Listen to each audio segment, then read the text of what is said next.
what is our goal for the month of Ramadan? What is your intention for Ramadan? If your goal in Ramadan is to fast 29 and 30 days, come to the masjid 3 times a week, then you will have achieved and accomplished that when Ramadan is over. And that's not a bad thing, but is it enough? There's a very interesting idea, and that is that we have to kind of understand that good is not good enough. We become very complacent at times. A type of complacency that we don't find in our worldly ambitions and goals. This is like the educational center of the world. We don't settle for a minimal education. Nobody here settles for a minimal education. Every time I come here, I feel like illiterate and uneducated. Nobody settles here for a minimal education, enough to get a job, enough to pay the bills. Nobody does that.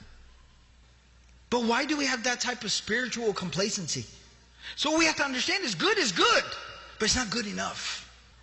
You can do more. You can achieve more.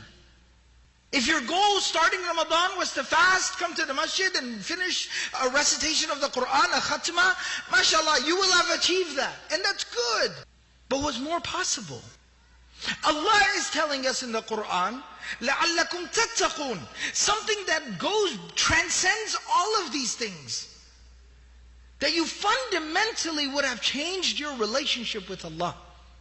Taqwa is God consciousness, living a life of awareness. You are never disconnected from Allah. Every decision you make in your life, every choice you make on a daily basis, you are constantly evaluating and thinking, does this bring me closer to Allah or does it take me further away from my Lord?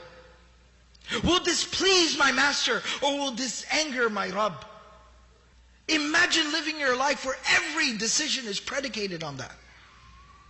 It's a different level of existence, of life, of living. That's the goal of Ramadan. That's what we got to get straight in our hearts. Something remarkable, the scholars used to talk about the value of the intention, the niyyah, the power of niyyah. A lot of times we hear professional athletes, they'll talk about the sports they play, and they'll say it's 90% mental, 10% physical. The scholars had similar discourse about spirituality.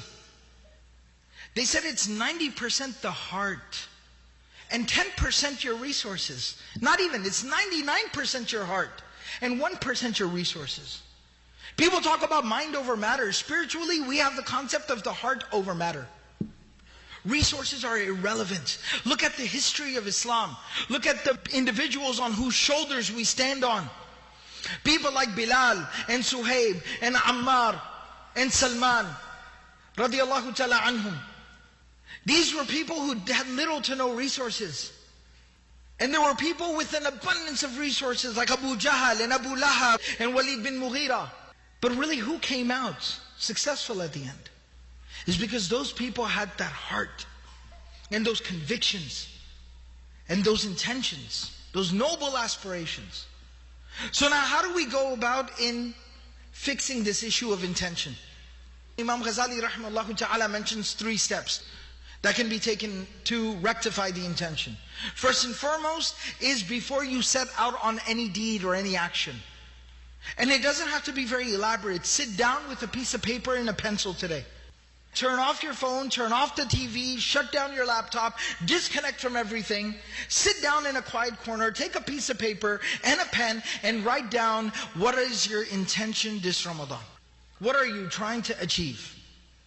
The second step is, we are human beings. We are very frail and we get distracted very easily. So that's why we find that a lot of times halfway through a deed, we become distracted. By the time the last 10 days of the month of Ramadan roll around, we're already thinking about what am I going to wear for Eid? Where are we going to go? Whose house are we going to go to? How are we going to coordinate this Eid food schedule? Oh, we still haven't invited that person for iftar and that person for iftar. We have 2 invitations on the same day. Can we do 2 iftars on the same day? We're up to the challenge. Right? So then there's that whole, that we've gotten distracted now. It's about clothes and food and socializing and partying. We're getting distracted. No. So at that moment, again, stop everything, sit down just for a minute or 2 and remind yourself, pull out that crumbled little piece of paper. Pull out that crumbled little piece of paper that you folded up and tucked in your wallet. Pull that out and remind yourself, what is my intention? What am I trying to achieve? And then the third step of it is after the deed is done. Now somebody might say, too little, too late. No. See, that's us discounting the mercy of Allah. It's never too little and it's never too late. Until there is life in our bodies. Until our souls have not departed, it's not too late.